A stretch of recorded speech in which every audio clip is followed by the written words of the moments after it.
আসসালামু আলাইকুম এভরিওয়ান। তোর অপেক্ষায় গল্পের দ্বিতীয় পার্ট। তো চলো বেশি কথা না কইয়া গল্প শুরু করা যাক। সিগারেট ফেলে দিল। এই বলে যখন পেছন ফিরলাম তখন গালে একটা থাপ্পড় দিয়ে বলল, সি শুভ, আমি ভাবতেও পারিনি তুই এতটা খারাপ হয়ে যাবি।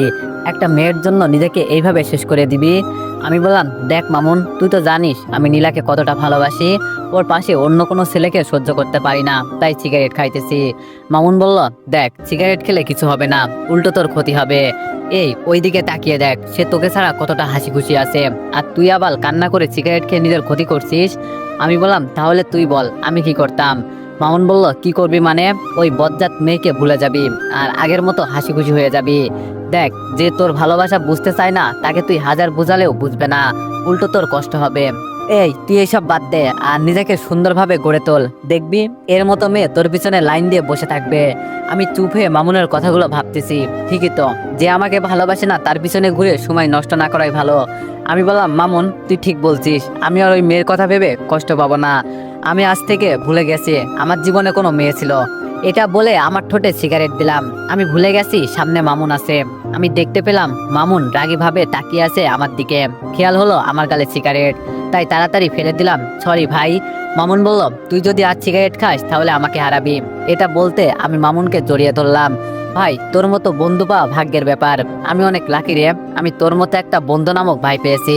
মামুন বলল, আরে কি যে বলিস না, আমি ভাগ্যবান যে তোর মতো একটা বন্ধু পাইছি। আচ্ছা চল ঘুরতে যাবো। আমি বললাম, চল মামা। এই বলে ঘুরতে গেলাম। অনেক জায়গাতে ঘোরাঘুরি করে যে যার বাসায় চলে গেলাম। এইভাবে কেটে গেল 10 দিন। প্রতিদিন কলেজে গেলে দেখতাম নীলা ওই নিহালের সাথে আড্ডা হাসাহাসি করতো।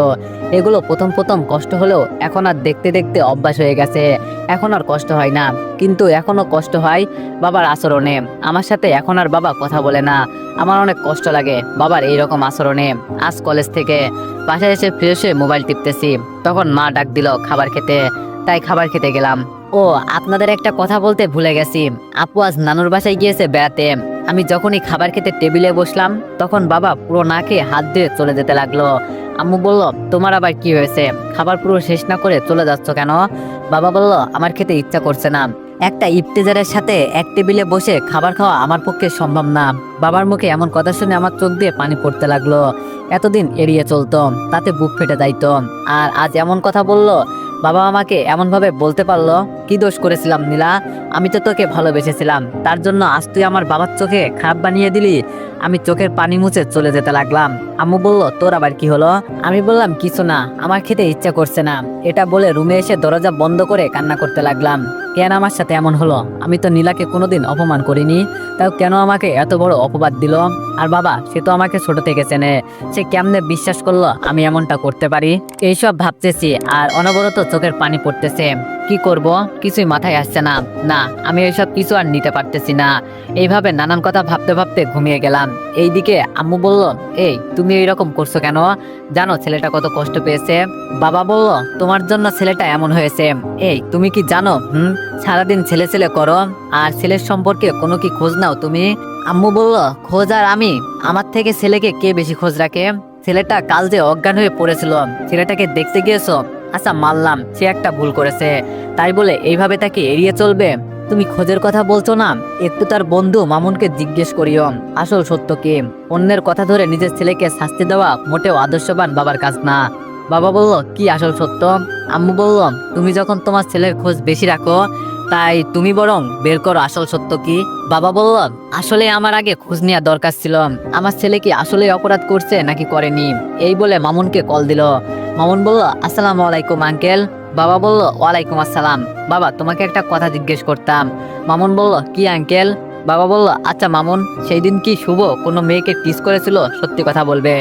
মামুন বলল, না আঙ্কেল, সেই দিন শুভ তেমন কিছুই করেনি। বাবা বলল, তাহলে কি হয়েছিল? মামুন বলল, কি করে যে বলি আপনাকে। বাবা বলল, আরে সমস্যা নেই বলো। মামুন বলল, আচ্ছা তাহলে শুনুন। এই বলে তারপর মামুন বাবাকে সব বলে দিল। বাবা বলল, আমি কেমন বাবা হলাম? শুধু শুধু আমার ছেলেকে আমি কষ্ট দিলাম। এইদিকে নীলা ও তার বান্ধবী বসে আছে। মনি বলল, দোস্ত তুই এটা না করলেও পারতি। নীলা বলল, কি? মনি বলল, এই যে শুভকে এতটা অপমান না করলেও পারতি। নীলা বলল, দেখ মনি, তুই আমাকে শিখাতে আসিস না। ওই ক্ষেত আবার মার্কা পোলার এটাই শাস্তি হওয়ার দরকার।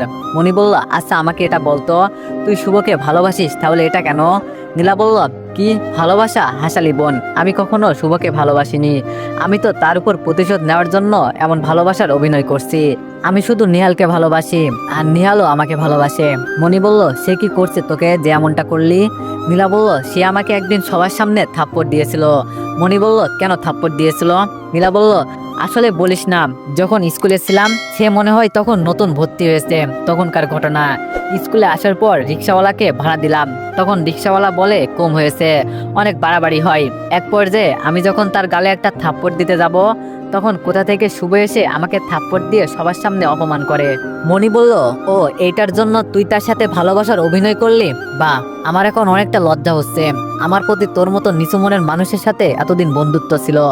আসলে তুই জানিস না তুই কত বড় ভুল করেছিস। আসলে তুই কোনটা অন্যায় কোনটা সঠিক সেটা জানিস না।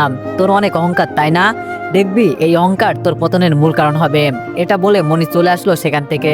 নীলা বলল, সামান্য একটা ছেলের জন্য মনি আমাকে অপমান করতে পারলো, ছাড়বো না আমি ওই কুত্তাকে। এইদিকে আমি ঘুম থেকে উঠে ঠিক করলাম আমি আর এখানে থাকবো না। তাই আম্মুর কাছে গিয়ে বললাম, আম্মু তোমার সাথে একটু কথা ছিল। আম্মু বলল, কি কথা? আমি বললাম, আমি এখানে পড়ালেখা করব না, আমি টাউনে চলে যাব। আম্মু বলল, কি? না, আমি তোকে কোথাও যেতে দিব না, তুই আমার কাছে থাকবি। আমি বললাম, আরে মা, বেশি না তো, 1 বছর লাগবে, ইন্টার ফাইনাল ইয়ার পরীক্ষা দিয়ে আবার চলে আসবো, তাও আমি এখানে থাকবো না। আর যদি তুমি আমার ভালো চাও তাহলে আমাকে যেতে দিবে। মা বলল, কি আর করার, আচ্ছা তোর ভালো মানে আমার ভালো। এখন আপনাদের একটা কথা বলি, থাক কমুনা, গল্প শুনতে থাকেন, এমনি জানবেন। আমি বললাম, আচ্ছা মা, আমি তাহলে এখন আসি, কাপড় চুপড় গুছাতে হবে, আর সন্ধ্যায় যাব, সব আগে থেকে ঠিক করা, আর বাবাকে এইসব বলো না। মা বলল, কিন্তু তোর বাবা যদি কিছু বলে তখন? আমি বললাম, চিন্তা করো না, আমার মতো কুলাঙ্গারকে কিছু বলবে না। আমি রুমে এসে সব গুছাতে গুছাতে মামুন কল দিল। মামুন বলল, দোস্ত। আমি বললাম, বল, কি বলবি? মামুন বলল, আসলে দোস্ত, তোর নীলা তোর উপর প্রতিশোধ নিয়েছে। আমি বললাম, কি বললি? আমি তো তাকে কিছু করিনি। তাহলে? আচ্ছা, কেন প্রতিশোধ নিল বলতো? মামুন বলল, আসলে আমাকে মনি বলছে, তারপর সব বলল, আপনারা তো জানেনই। আমি বললাম, ও তাহলে এই ব্যাপার। একটা সামান্য কাজের জন্য নীলা এটা করতে পারলো, তাকে তো আমি কখনোই ক্ষমা করব না। আচ্ছা, তাড়াতাড়ি বের হবি, বলে দিলাম। মামুন বলল, তারপর আমি আমার প্রয়োজনীয় কিছু ব্যাগে নিয়ে আম্মুর সাথে কিছু কথা বলে রুমে এসে রেডি হয়ে মামুনকে কল দিলাম। আমি বললাম, কিরে, বের হয়েছিস তোরা? মামুন বললাম, তুই রেল স্টেশনে চলে আয়, আমি আসি। বাড়িতে মিথ্যা বললাম, আমরা যাচ্ছি কক্সবাজারে। সেখানে মামুনদের একটা অফিসের কিছু কাজ আছে, সেটা দেখতে করতে যাচ্ছে মামুন আর মনি। আর ওখানে আমি যাচ্ছি ঘোরার জন্য, আমি ঘুরবো। আরেকটা কথা, মনি হলো মামুনের জিএফ প্লাস মামাতো বোন।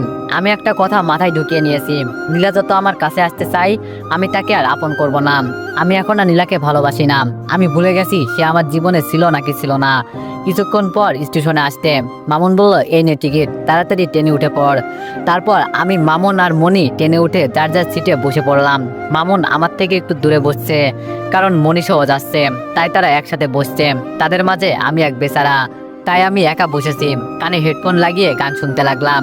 তো গায়েস, আপনারাই বলে যান এই অবস্থায় আমি কি গান শুনতে পারি। গান শুনতে শুনতে কখন যে ঘুমিয়ে গেলাম তা নিজেও বুঝতে পারলাম না। এইদিকে বাবা বলল, এই শুভকে ডাকো খাবার খেতে। আম্মু বলল, ও আসবে না। বাবা বলল, কেন আসবে না? ও না খেলে তো শরীর খারাপ করবে। আম্মু বলল, তোমার আবার তার প্রতি দরদ আসলো কখন থেকে? বাবা বলল, মানে কি, শুভ আমাদের ছেলে, তাই মায়া তো হবেই, তাই না? তুমি থাকো, আমি গেলাম আমার ছেলেকে ডাকতে। আম্মু বলল, শুভকে ডেকে লাভ হবে না। বাবা বলল, নেই মানে? কোথায় আমার ছেলে? এত রাত হয়ে গেল, এখনো বাসায় ফিরল না কেন? আম্মু বলল, শুভ চলে গিয়েছে কক্সবাজার। বাবা বলল, চলে গিয়েছে মানে? মাথা খারাপ নাকি? আবুল তাবুল বলবা না তো। আমার ছেলে কক্সবাজার গেল আর আমাকে বলে গেল না? আম্মু বলল, কেন বলে যাবে, এটা বলতে পারো? আচ্ছা, তুমি নিজে বলতে পারবে গত 5-6 দিন তুমি আমার ছেলের খোঁজ নিয়েছো, কি করে না করে, কেমন আছে? আচ্ছা, বাদ দিলাম, খোঁজ তো দূরের কথা, তার সাথে ভালোভাবে কথা বলছো? বাবা কিছু না বলে মাথা নিচু করে আছে। আজ তোমার জন্য আমার ছেলে আমাকে ছেড়ে দূরে চলে গিয়েছে। সে বলে সে 1 বছর আসবে না, সেখান থেকে পড়াশোনা করবে। তার মুখে এমন কথা শুনে তখন আমার বুক ফেটে যাচ্ছিল। মনে হয় একটা মায়ের কাছ থেকে তার ছেলে আলাদা হওয়াটা কতটা কষ্টের তুমি জানবে কি করে? সে প্রতিদিন আমার কোলে বসে কান্না করতো। কেন জানো? কারণ তুমি তার সাথে কথা বলতে না, তাই আমাকে বলতো, মা, আব্বু কি আমাকে কখনো ক্ষমা করবে না? আজ আমার ছেলে আমার থেকে আলাদা হয়েছে শুধুমাত্র তোমার জন্য, আমি তোমাকে কখনো ক্ষমা করব না। যতদিন আমার ছেলে এই বাড়িতে না আসে তুমি আমার সাথে একটা কথাও বলবে না। বাবার চোখে পানি টলমল করছে। বাবা আম্মুর হাত ধরে বলল, আমি নিজেও জানি না আমি কতটা ভুল করে ফেলেছি, প্লিজ তুমি আমাকে ক্ষমা করে দাও। আমি শুভকে যেখান থেকে পারি তোমার কাছে নিয়ে আসবো। আম্মু বাবার হাত এক ঝাটকিয়ে সরিয়ে বলল, চুপ, এখন এইসব না বলে আগে নিয়ে আসো, তারপর কথা, এর আগে না। এই বলে মা চলে গেল। মাঝরাতে ঘুম ভাঙতে আমার পাশে তাকিয়ে দেখি একটা মেয়েটা ঘুমাচ্ছে। কি নিষ্পাপ, ছোট্ট বাচ্চাদের মতো করে ঘুমাচ্ছে। আমি তার এই নিষ্পাপ ঘুমন্ত চেহারার দিকে তাকিয়ে থাকলাম। তার দিক থেকে আমার চোখ যেন সরছে না। কোনো এক মহান ব্যক্তি বলেছেন, ঘুমন্ত অবস্থায় যে মানুষকে মায়া সুন্দর লাগবে সে আসল সুন্দর। সকালবেলায় মামুনের ডাকাডাকিতে ঘুম ভাঙলো।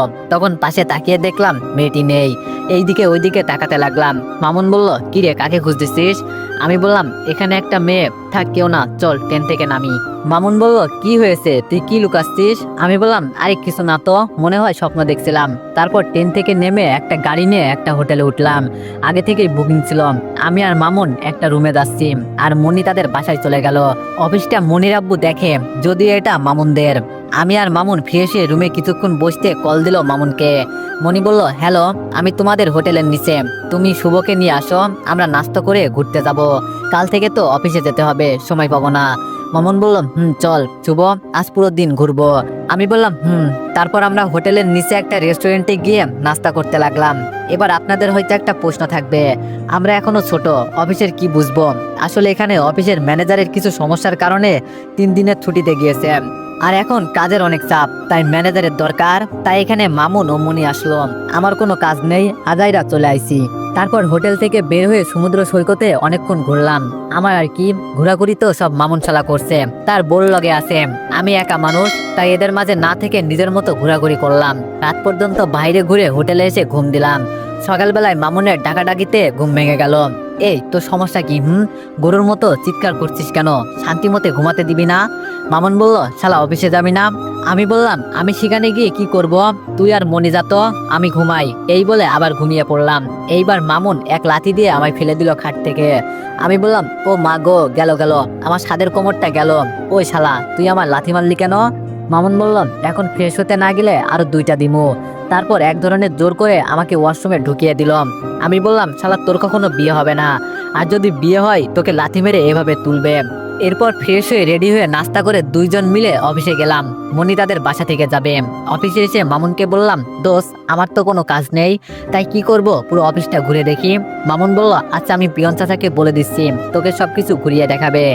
এইদিকে বাবা আমাকে খুঁজতে চলে এলো কক্সবাজারে। অন্যদিকে নীলার কেমন জানি কিছু ভালো লাগছে না, কেমন মনমরা হয়ে থাকে। তার কাছে মনে হয় সে কিছু একটা হারিয়ে ফেলেছে। এবং রাতে সকালে যখন মোবাইলে কল বা নোটিফিকেশনের আওয়াজ হয়, তখন সে দৌড়ে এসে মোবাইল হাতে নেয়। তারপর আবার কি মনে করে হতাশ হয়ে যায়। নেহাল বলল, কি হয়েছে তোমার নীলা? এই কয়দিন দেখছি তুমি কেমন জানি হয়ে গেছো, আমার সাথে ঠিক মতো কথা বলো না, কিছু বললে এড়িয়ে যাও, কি হয়েছে তোমার? নীলা বলল, তেমন কিছু না, এমনি। নেহাল বলল, আচ্ছা চলো ঘুরতে যাব, তাহলে মুড ভালো হয়ে যাবে। নীলা বলল, না আমার ভালো লাগছে না, তুমি যাও, আমি বাড়ি গেলাম। নেহাল বলল, ভালো লাগবে কেন, এখন তো আর শুভ নাই। নীলা বলল, নেহাল মাথা গরম করো না তো, আমার এমনি ভালো লাগছে না। নেহাল বলল, সত্যি কথা বললে দোষ, আসলে তুমি আমাকে ভালোবাসো না, এটা আমি বুঝতে পারছি। নীলা বলল, যা, তোর যেটা ইচ্ছা ভাব। এই বলে নীলা চলে গেল তার বাড়িতে। এইদিকে আমি একটা চেয়ারে বসে ফোন টিপছি। তখন একটা মেয়ে এসে বলল, আসেন ভাইয়া, আপনাকে অফিস ঘুরিয়ে দেখাচ্ছি। আমি মেয়েটার দিকে তাকিয়ে দেখলাম, মেয়েটা আমার সমবয়সী হবে হয়তো, বা বড়।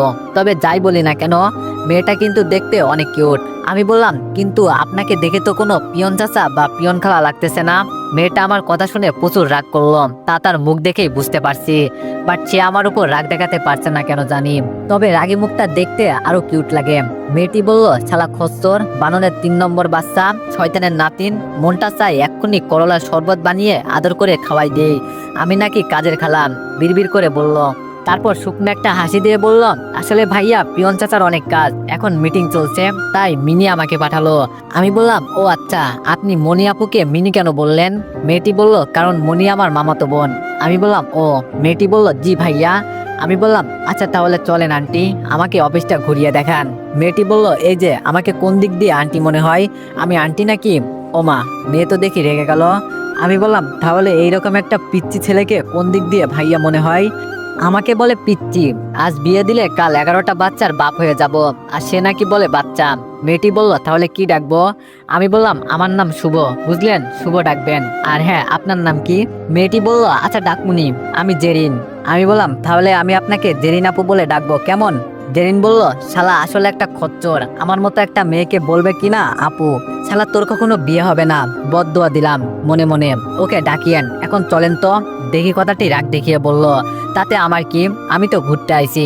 তারপর জেরিন আপুর সাথে ঘুরতে লাগলাম পুরো অফিসটা ঘুরে দেখার সময় আমি জেরিন আপুর সাথে একটা কথাও বলিনি, শুধু আপু এটা কি, এটা কোন ডিপার্টমেন্ট ইত্যাদি। এইদিকে জেরিন আপু বলল, শালা উজবুক তেলাপোকা ইঁদুর, আমাকে আপু ডাকতে ডাকতে মনে হয় নিজের মায়ের পেটের বোন বানিয়ে দিবে। তোকে খালি একবার বাগে পাই, দেখাবনি মজা। আমি বললাম, জেরিন আপু, আমরা তো অনেক ঘুরলাম, চলো এখন কিছু খেয়ে নি। জেরিন বলল, ওই পোলা, খালি আপু আপু কেন বলছো? আমি তোর কোন জন্মের বোন? আমাকে আপু ডাকবি না, নাম ধরে ডাকবি, বুঝলি? আমি বললাম, কিন্তু আপু তুমি। জেরিন বলল, আরেকবার আপু ডাকবি নাক ফাটিয়ে দিমো আর চিৎকারও করবো। আমি জেরিনের এমন কথা শুনে ভয় পেয়ে গেলাম। মেয়েটার যেই রাগ হয়তো নাক ফাটিয়ে দিতে পারে। আমার আবার মেয়েদের প্রতি বিশ্বাস নেই, কিন্তু সম্মান করি। আচ্ছা আর আপু ডাকবো না, নাম ধরে ডাকবো। জেরিন আমার গাল টান দিয়ে বলল, গুড বয়, চলো নিচে অফিস ক্যান্টিনে। আমি বললাম, এভাবে গাল টানলেন কেন? জেরিন বলল, আমার ইচ্ছা হয়েছে তাই, তাতে তোমার কি? আমি বললাম, দেখেন, গায়ে হাত দেওয়া আমার একদম পছন্দ না, তাই একদম গায়ে হাত দিবেন না। জেরিন বলল, সরি, চল তাহলে। হ্যাঁ, গায়ে হাত দিবেন না, সেটা সময় বলে দিবে, মনে মনে বললাম। তারপর আমরা নিচে ক্যান্টিনে এসে নিজের মতো অর্ডার দিয়ে খাবার খেলাম। তখন মামুন এসে বলল, দোস্ত তোরা এখানে চল, খালাদের বাসায় যাব, আজ আর কাজ নেই।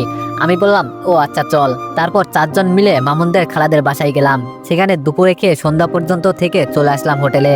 মামুনের খালা খালু অনেক ভালো, ওখানে থাকতে বলছিল, কিন্তু থাকিনি। আর মামুনকে তো অনেক বকা দিছে, কেন তাদের বাসায় না থেকে হোটেলে উঠছি, হ্যান ত্যান আরো অনেক কিছু। মামুন বলল, জেরিনের সাথে তো ভাব কিসের? আমি বললাম, ভাব মানে তোর কথা বুঝতেছি না। মামুন বলল, বুঝি বুঝি, সব বুঝি, আমাদের না বললে কি হবে? আমি বললাম, আরে তুই যেটা ভাবছিস আসলে সেটা না, এমনি একটু কথা বলা হয়েছে। আর তুই তো জানিস আমি আর ওইসব ভেজালে পা দিব না। মামুন বলল, তোর বাবা ফোন দিচ্ছে, কি বলবো? আমি বললাম, তুই ধরবি না, কেন ফোন দিবে? বুঝতে পারছি না। আর শোন, নতুন সিম ঢুকা, এই নে পুরাতন সিম খুলে রাখ। মামুন আমার কথা মতো কাজ করলো। আমি বললাম, চল 2জন মিলে সমুদ্রের পাড় থেকে ঘুরে আসি। মামুন বলল, চল ঘুরে আসি। এখানে মামুনদের সাথে অফিসে যাওয়া, সন্ধ্যায় 2জন মিলে ঘোরাঘুরি, আর অফিসে গেলে জেরিনের সাথে আড্ডা দেওয়া, এইভাবে 7 দিন কেটে গেল। আমি এতটা ঘোরাঘুরি আর আড্ডাতে ব্যস্ত হয়ে গেছি, আমার মনে হয় না আমার মনের ভিতরে এত কষ্ট আছে। আমি আর জেরিন এখন বেস্ট ফ্রেন্ড হয়ে গেছি, যদিও সে আমার থেকে বড়। তার সাথে দুষ্টামি করা, মজা করতে করতে কিভাবে যে সময় চলে যায় নিজেও জানি না। এই 7 দিনে আম্মুর সাথে কথা বলছি, আম্মু অনেক কান্না করে চলে আসতে। আর আপুর সাথে এখনো কথা বলিনি, আমার সাথে রাগ করেছে আমি তাকে ছেড়ে চলে আসছি না বলে। এইদিকে আব্বু আমাকে খুঁজতে খুঁজতে অনেকটা ক্লান্ত, অনেক চেষ্টা করছে আমাকে খোঁজার, কিন্তু পাইনি। অন্যদিকে নীলা সারাদিন মন খারাপ করে বসে থাকে, আর কলেজে গেলে এইদিক ওইদিক কাকে যেন খোঁজে। আর নীলার মন খারাপ দেখে তার বাবা বলছে তাই তাকে শপিং করাতে নিয়ে যাবে। তাই নীলাও বলছে তারা নাকি রিক্সা করে যাওয়া আসা করলো। এরপর তো নীলাও তার বাবাকে রিক্সা করে শপিং করে বাসার সামনে নামলো। তারপর তার বাবা রিক্সাওয়ালাকে ভাড়া দিতে রিক্সাওয়ালা চাচা বলল, স্যার আর একটু বাড়িয়ে দিন, এখানে তো 100 টাকা ভাড়া, আপনি দিলেন 90। নীলা বলল, এই বেশি কথা না বলে যেটা দিয়েছে সেটা নিয়ে চলে যা। রিক্সাওয়ালা চাচা বলল, স্যার অনেক কষ্ট করে রিক্সা চালাই, এতে পরিবার চলে, এতে যদি আপনারা ভাড়া কম দেন তাহলে আমরা চলবো কেমনে? নীলার বাবা বলল, নীলা, বড়দের সাথে কেমন করে কথা বলতে হয় তুমি জানো না? এই নেন চাচা, আপনার ভাড়া 50 টাকা। এই বলে চলে যেতে লাগলো। তখন রিক্সাওয়ালা চাচা বলল, দাঁড়ান স্যার, 40 টাকা দিয়ে বলল, এই নেন আপনার ফেরত টাকা। স্যার আমরা গরিব হতে পারি, তবে ডাকাত না, আমার ন্যায্য ভাড়াই চাই, তার থেকে বেশি চাই না, কমও না। হ্যাঁ অনেক আছে, ভাড়া বেশি নাই, কিন্তু আমি এমন না, হালাল টাকা কামাই করে খাবো, এতে যদি না খেয়ে মরতে হয় তাতেও রাজি আছি। এই বলে রিক্সাওয়ালা চলে গেল। এইদিকে নীলার এই কথাগুলো শুনে কেন যেন মনে হলো সে কিছু একটা ভুল করছে। নীলার বাবা বলল, কিরে তুই কোথায় হারিয়ে গেলি? আবার এই বলে ধাক্কা দিল। নীলা বলল, কই চলো বাসায় চলো। এরপর নীলা বাসায় ঢুকে রুমে গিয়ে সে ভাবতে লাগলো, ঠিকই তো বলেছে রিক্সাওয়ালা চাচা, আর আমি এইরকম একজনের সাথে বিয়াদবি করছি বলে শুভ আমাকে মারে, যাতে আমি আমার ভুল বুঝতে পারি। কিন্তু আমি তাকে কি করলাম এটা ভাবতেই নিজের প্রতি ঘৃণা লাগছে। এইভাবে অনেক কথা ভাবতে ভাবতে ঘুমিয়ে গেল নীলাম। এইদিকে আজ আমি আর মামুন তাড়াতাড়ি অফিসে আসলাম। কারণ আজ রাতে আমরা চলে যাব। অফিসে বসে ফোন টিপছি, তখন একটা মেয়ে এসে বলল, হাই, কি করেন? আমি বললাম, বসে বসে তারা গুনি। মেয়েটি বলল, মিথ্যা কেন বলছেন? আমি দেখতেছি মোবাইল টিপতেছেন। আমি বললাম, দেখতে যখন পারছেন তাহলে বলছেন কেন? মেয়েটি বলল, এইরকম ভাবে কথা বলছেন কেন? একটু সুন্দরভাবে কথা বলতে পারেন না? আমি বললাম, সরি, দুঃখিত। সম্মানিত মেয়ে মানুষ, আপনি এখানে কি কথা পেশ করিতে আসিয়াছেন? দয়া করে আপনার কথা পেশ করিতে পারেন। মেয়েটি হেসে বলল, আপনি অনেক মজার মানুষ। আমি বললাম, এখানে মজার কি বলছি আজব? মেয়েটি বলল, এই যে আমার নাম ঋতু, আমি মেয়ে মানুষ নাম। আপনার নাম কি? আমি বললাম, ও, আমার নাম শুভ। ঋতু বলল, আচ্ছা, পড়ালেখা করেন? আমি বললাম, না। ঋতু বলল, তাহলে কি করেন? আমি বললাম, মোবাইল টিপি। ঋতু হেসে বলল, আচ্ছা, কিসে পড়েন? আমি বললাম, টেবিল চেয়ারে পড়ি। ঋতু বলল, আচ্ছা, আপনি এমন কেন? সব কিছুতে টেরা টেরা কথা কেন বলেন? আমি বললাম, কারণ আমি টেরা কথা বলতে ভালোবাসি। ঋতু বলল, ও গুড। তারপর তার সাথে কিছুক্ষণ কথা বললাম। ঋতু বলল, আচ্ছা, আমি আসি, কাজের সময় হয়ে গেছে। আমি বললাম, কেন, আর একটু থাকেন? ঋতু বলল, না, আরেকদিন, এখন অনেক কাজ। আমি বললাম, যান, আপনার সাথে কথা বলে ভালো লাগলো। ঋতু মেয়েটি একটা মুচকে হাসি দিয়ে চলে গেল। উফ বাবা, বাঁচা গেল। কি বাঁচাল মেরে বাবা! কেউ এত কথা বলে? আর কিছুক্ষণ থাকলে হয়তো মাথা হ্যাং হয়ে যেত। তখন মনে পড়লো, আজ রাতে তো চলে যাব। এইবার মন খারাপ হয়ে গেল, কারণ এখানে থাকতে থাকতে অনেকটা এখানকার পরিবেশ মানুষজনের মায়াতে পড়ে গেছি। হঠাৎ পেছন থেকে জেরিন বলল, কিরে, মন খারাপ হয়ে গেল নাকি? আমি বললাম, কেন মন খারাপ হবে? জেরিন বলল, না, দেখলাম কত সুন্দর করে কথা বললি, এখন তো চলে গিয়েছে, তাই মনে হলো মেয়েটির জন্য মন খারাপ হয়ে গেল। আমি বললাম, রে, মেয়েটা অনেক ভালো, অনেক সুন্দরভাবে কথা বলে, মেয়েটি চলে যাওয়াতে অনেক কষ্ট পাচ্ছি। জেরিন বলল, কি কুত্তা বিলাই হনুমান, মেয়েটি চলে যাওয়াতে কষ্ট পাচ্ছিস, তাই না? কই, আমি চলে গেলে একবারও বলিস না, দোস্ত আর একটু থাক। তুই গেলে আমি কষ্ট পাবো। প্রতিদিন তোকে আমি নিচ থেকে কল দিই, তুই একবারও নিচ থেকে কল দিস না। তার মানে তুই আমাকে বন্ধু মনে করিস না? তুই ওই সাতচুন্নির ডাইনিকে বন্ধু মনে করিস, তাই তো? যা, তোর সাথে কথাই বলবো না। এগুলো বলছে আর আমার পিঠে কিল ঘুষি দিতেছে। আমি বললাম, ঠান্ডা অনেক লাগতেছে আমার। জেরিন বলল, না, আরো মারবো। তোকে কি আদর করার জন্য মারছি নাকি? আমি বললাম, প্লিজ আর মারিস না, আমি না তোর বন্ধু, আমি তো তোকে রাগানোর জন্য এইসব বলছি। জেরিন বলল, তোর আমাকে রাগাতে ভালো লাগে, তাই না কুত্তা? আমি বললাম, রে, অনেক। আচ্ছা, তোকে অনেক মিস করবো রে। জেরিন বলল, কেন কেন? আমি বললাম, আজ রাতে চলে যাব আমরা। এটা বলতেই আমি খেয়াল করলাম জেরিনের মুখটা কালো হয়ে গেছে। জেরিন বলল, আরো কয়টা দিন থাক না প্লিজ। আমি বললাম, না রে, আম্মু অনেক কান্না করতেছে, কারণ আমাকে অনেক ভালোবাসে তো, তাই। জেরিন বলল, ও আচ্ছা, তাহলে আজ চলে যাবি? আমি বললাম, জেরিন বলল, আচ্ছা, তুই থাক তাহলে, আমার বাড়িতে অনেক কাজ আছে। এই বলে জেরিন চলে যেতে লাগলো। আমি বললাম, আজ মনে করছিলাম একজনকে নিয়ে পুরো দিন ঘুরবো, কিন্তু তার তো কাজ আছে, তাই কি করার, ঋতুকে নিয়ে যাব। এটা বলতে জেরিন আমার কাছে এসে আমার কলার ধরে বলল, এই কুত্তা, আমাকে ছাড়া অন্য কাউকে নিয়ে ঘোরার কথা বললে গলা টিপে মেরে ফেলবো, চল আমাকে নিয়ে। আমি বললাম, কিন্তু তোমার তো কাজ আছে, তাই না? জেরিন বলল, কিসের কাজ? ভাড়মে যাক কাজ, তুই আজ আমাকে নিয়ে সারাদিন ঘুরবি, মানে ঘুরবি, চল। এই বলে আমার হাত ধরে অফিস থেকে বের হতে লাগলো। আমি বললাম, আরে কি করছো, হাত ছাড়ো, সবাই দেখছে তো। জেরিন বলল, দেখলে আমার কি, তুই হাঁটবি নাকি কোলে তুলমো? তারপর জেরিনের সাথে অফিসের নিচে আসতে একটা রিক্সা নিয়ে ঘুরতে বের হলাম। রিক্সাতে বসার সময় এমন ভাবে আমার হাতটা ধরে রাখছে আমি যেন তার বিএফ। আমি বললাম, কি করছো, এইভাবে হাত ধরে রাখছো কেন, লোকে কি বলবে? জেরিন বলল, বেশি কথা না বলে চুপচাপ বসে থাক, না হলে লাথি মেরে ফেলাই দিমু। রেগে বলল কথাটা। তার কথা শুনে আমি চুপ হয়ে গেলাম। তারপর আমরা বিকাল পর্যন্ত অনেক জায়গায় ঘুরলাম। দুপুরে খাবার একটা রেস্টুরেন্টে খেয়ে আবার ঘুরতে লাগলাম। বিকালবেলায় নদীর পাড়ে আমি আর জেরিন নীরব হয়ে বসে আছি, কারোর মুখে কোনো কথা নেই। আমি লাল রক্তবর্ণ ধারণ করা সূর্যের দিকে তাকিয়ে আছি আর মনে মনে ভাবতেছি। ভাবনার জগৎ থেকে ফিরে আসলাম জেরিনের ডাকে।